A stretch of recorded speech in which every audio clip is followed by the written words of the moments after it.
Thanks for having me. So just a little bit about me. Like I've been with Uber about just over 2 years, and like when I joined Uber, I actually initially joined as an engineer in the data infrastructure team. We practically did not have an infrastructure, is what the honest reality is. But that said, for the next 2 years, we kind of like set forth to like building something which will help the company like scale to like thousands of operations and like engineering units itself within the company.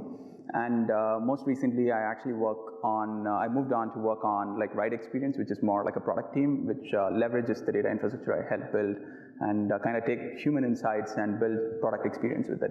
So that maybe I'll touch upon it maybe in the end if we haven't some time. So let's get going. So starting with Uber's mission, so I guess everyone knows about Uber. So we are in a transportation company. Like Uber's mission itself is to like build transportation as reliable as like running water everywhere and for everyone. We are today in like 75 countries and about 500 cities worldwide. And agenda for today. So when starting to build out like data infrastructure for Uber, it obviously starts with like understanding who our audience are and then like what they really like need before we started out to like build out like a infrastructure for like a decade to come or so. That really was the goal. And so I'll touch upon that and then next talk a little bit about like a brief history of like where we really started and where we are today, and what are the different problems that we solved along the way, and also maybe like talk a little bit about like some of the challenges that we have which we are currently looking into solving. So Uber's data audience, this is overall like Uber's data audience today. Like when you think about Uber actually is partly a technological company, but then it also has a heavy influence of like operations. So we basically have a huge team of people who are running the business for us on the ground in all of these different 500 cities. And they are all huge consumers of data. So when you look at like the audience itself, most of Uber's data consumers are actually these operations people. So these people are not really engineers or like data scientists. So mostly what they are savvy with is like SQL, and they would actually not even prefer to write SQL. They would prefer like just interact with charts and so on. That's their data consumption methodology. And we have like hundreds of data scientists. Data scientists at Uber are generally spread across like various groups, and they are like embedded within like product groups and so on. And as always, like tens of different engineering teams who are actually like interested in building much more complex applications. So when you look at the different needs, so the city operations folks are actually looking at like driver funnel, things like daily reports which they're rolling up to their GMs and so on. Whereas like data scientists are actually looking at like A/B test results and then like how we doing our spend and like what's like the churn model and like different modeling of data and so on. Whereas like engineering teams are like more interested in like real-time data prediction, like fraud prediction, and then like doing map modeling and location prediction. So it's like very different set of use cases, but also there's a skew in terms of like the number of users towards like a one particular area.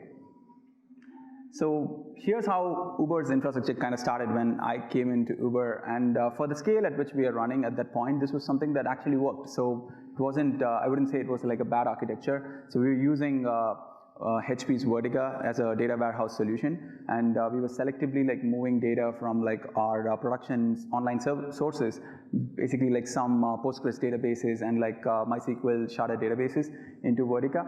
And for all the analytic log data, which basically tends to be like more in volume, we left that data a copy in S3, which was pretty smart at that point because we really were not consuming it, but we still wanted to like store that data. There were very few teams, engineering teams mostly, who wanted to like do some like analysis on that data, and they would often like use EMR to like get that analysis done. So today, where we really are, like we've moved completely into like a big data world. We still use Vertica, but it's mostly used as a data mart for like a very subset of data set. Like when like data scientists want to like do some in-depth analysis, they can copy like some data sets into Vertica. But that said, what we really created was like using HDFS, like a data lake, where we basically copied the whole data sets from like whatever we get from like analytical logs or like all our business data sources too into HDFS. And on top of HDFS, we basically have like Spark and Presto and Hive. Like these are the different consumer technologies that we use, and each of them cater to like different use cases. So getting from that original state into the final state that I showed, there were like a whole bunch of different problems that we solved. So I'll talk through on a high level like what are some of these problems that we solved, but then I'll go in depth maybe like 1 or 2 problems which are of like probably more interest to this audience. So scalable data ingestion. So initially, like we had like a data ingestion pipeline, which was just copying select data sets like from like these databases into Vertica. Like you can think about like copying like terabyte scale data, like or like much lesser than that. So it was originally written with like Python, Celery, and like some like original technologies which people at Uber were very familiar with. Like so we moved away from that into like a much more scalable model. Like there's a system called Streamific which powers all of the data ingestion aggregation at this point. You can read about it on an Inch blog there. I'm not going to go into much detail there, so I'll skip to the next one. So we built like a Hadoop data lake, so which really, the fundamental difference between what we built from Hadoop versus like Vertica was like, we left all the original data in the source databases itself, like maybe like the sharded MySQL DB or like a Postgres DB. We would just do some transformation and then copy that data into like Vertica. But what we started doing with Hadoop was like we were no more limited by space. So we could basically like just keep on adding as much data as we want. So we went from an ETL model where we scrape from like the original source, transform the data and load it to Vertica, to like just an EL model where we just copy the data as soon as possible into like Hadoop. And all the transformation can basically just happen as secondary steps on Hadoop. So it's like a big difference in how we approach this problem. And as a part of it, also like historically, we always had like JSON data. Like Uber was just like very newish, like they were like just sending JSON data everywhere. Like a common problem was basically like every day there'll be like a data breakage and then someone has to go back and fix the data and so on. It works well like if you're like a 10-person company or like even to a 50-person company. When you're like scaling to like thousands of people, like you actually need a proper negotiation in between. So that's where we started introducing schemas. So from JSON to Avro, and then finally we store data in like Parquet format, which is basically like a columnar storage format. All the files that we are copying into Hadoop is stored in Parquet. So a few things like I talked about, strict schema management. So we actually built like a central schema repository which is used for schema management. And then we unlocked like a whole bunch of new tools with like data on HDFS. Like so people who are used to using Vertica, which is namely our data scientists and all city operations folks, they all start leveraging like Hive and Presto. And Spark was used for more advanced users, mostly like data scientists who are using like things like PySpark, or people who actually are like trying to write like jobs, like some of these engineering teams who are doing like machine learning and so on. So complex data processing tools. So two things that I'm gonna probably talk about today, like in the interest of time, is like we built something called as a Spark UDK, which is a tool which we started to build mostly with an intent of reducing barrier to entry for people who wanted to get used to Spark and start writing jobs, and a geospatial platform, because yeah, Uber has like a lot of geodata. So these are the two things we'll talk about more. So I'll start with like UDK, which we call the Uber Developer Kit. So basically think about it as like if you are a first-time Spark developer, your goal is not to learn Spark like in depth and like play around with like 100 different knobs, but your goal is to basically get a business application out of it. So really what we built was like a framework which would reduce your barrier to entry. It'll have like a various bunch of components built in within it, namely for like scheduling, monitoring, alerting, like whatever your general components of any application lifecycle. And then it completely abstracts out like the runtime environment, so you don't have to really like play with your Hadoop configs and so on. And likewise ensures like a reliable multi-tenant system. So this is something that most SREs care about. Like people just come in and run jobs, but then they trash the cluster. So most people are like very unhappy about it at the end of the day. So how can you also like make sure all jobs that are running in a safe manner and in a shared environment? So the goal itself was very much to build something like, you can think about it like the JDK, where like there's API and a bunch of tools. So cutting across like serving engineers and SREs. And from an engineering standpoint, mostly it's like a multi-tenant platform for like easy self-serve use. Whereas from a SRE standpoint, like just don't harm the environment itself. So some of the APIs that we built, like namely one such API here is like a SC builder. Like if you've written a Spark program, you always start with like a Spark context. So what we did was something which is like an SC builder. You can think about this is just the general builder pattern in like Java and so on.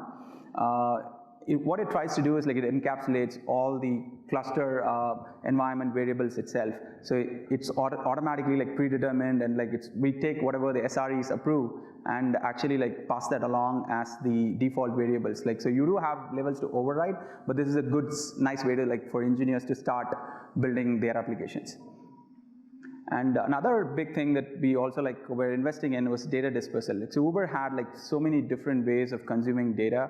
Kafka was in general like a nice way where people used to pipe the results of like their Spark jobs.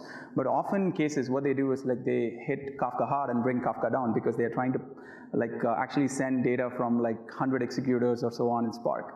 So we basically built like an API which has like inbuilt features like rate limiting, and also still can leverage as much of the parallelism that we can support without really bringing down the systems. So we also have something called a Spark plug, which in general, like you can think about like a starter kit. Most applications are built with a pattern of like, you want to run a job in a period, in a schedule, and then like you want to do some kind of incremental processing and then flush data out into like a certain sink. So basically what this tries to do is like it takes a job template and then gives you like an initial job overview where you can actually start filling in some of these gaps.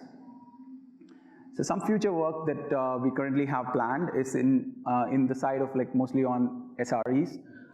So some gaps we have right now are like our SREs would like to have like visibility into who is accessing which part of the data.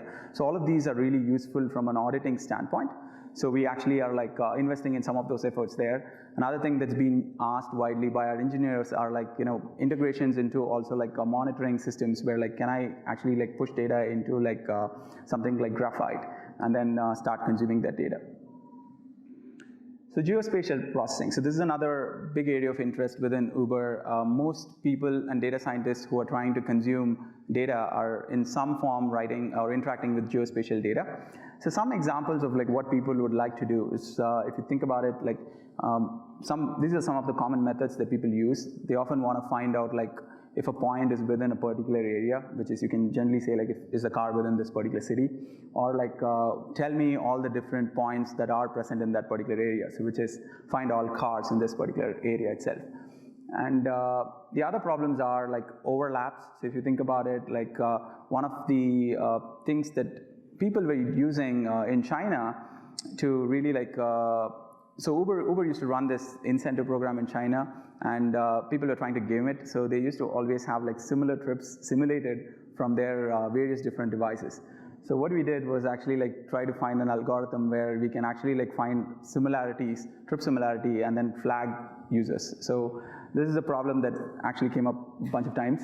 And then other ones like intersects, like most Uber drivers care about where gas station locations are and so on. Can we find out and surface some information to them, like you are actually riding in like areas where these many gas stations are around and so on. So spatial join in general, if you think about the problem itself, like simply you can think about it as this one query. Anytime you want to actually do a spatial, like all those 4 different scenarios, you're actually doing a blend of 2 different data sets. So, which in a sense, like in this case, you can think about like, we want to find out for every trip based upon the start location, which city it belongs to, right? So this query seems really simple, but actually what this is that it's actually a Cartesian join, which is actually very expensive. So when you think about like city boundary expressed, this is like in the open geospatial format, like this is how it looks. And when you're trying to do this association problem itself, like for every trip and to every city, you can think about it as like, even if you want to do like for 10 million trips, it's going to be like 10 million into like, let's say we are in 1,000 cities, you're looking at 10 billion operations. So this is a really, really expensive operation. So, and these kind of operations is what people at Uber want to run like every day.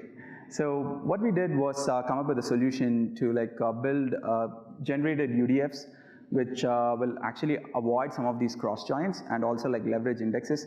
You can think about this very, very similar to like what you do on relational databases today, where like, you create a data, and then if you have a retrieval pattern, you create an index on that particular data set. Except what we did was leveraging the UDF pattern itself and then creating these indexes on the fly. So we initially generated one of these indexes for when someone had like this problem. and either used like a quad tree or like R-tree, like, and worked on coming up with this pattern. But then we realized that this was actually a generic problem that everyone had, and we wanted to let data scientists build their own indexes. So what we later built was actually a platform where some data scientists can come in and just say, this is my geospatial field, and this is the data set, and just build an index on it. And what it does is really like, it takes the data set and the index, and then it goes offline and then builds it for you, and then it's provided as like a Hive UDF. And so given that it's in a Hive UDF, you also can use it on Spark. So a simple example, this is basically like the request that's sent in, and this is what the response looks like when someone wants to register a new index. And so basically like this was an easy way for us to democratize index generation process. So what's next? So the generation process itself is not fun because you're doing it offline, but that said, one thing which we're thinking about would be like, we already know some of these fields which contain geospatial data, so it'll be really cool as a part of our ingestion pipeline itself if all the geospatial data is coming in indexed, and likewise on all our consumer query engines that we use, like be it Hive, Spark, or Presto, if we can automatically support like using the index when it's available. So that's kind of like the direction that we're headed towards. So some key takeaways. So whenever if you are trying to build a data infrastructure itself, it's better to build an EL system than ETL, like at least build like a data lake as a starting point than like going to online sources. And the other thing is like build frameworks that let product engineers kind of like focus on business logic. That's something that we've always believed in. We don't want engineers to know more than what they really need to, like from a job function standpoint. And the other thing is leverage open source whenever possible. And this is something that we've done heavily at Uber, and mostly we've taken an approach of like filling in the gaps, and not always like, going off and starting to build a new thing like as such. Cool, that's about it, thanks.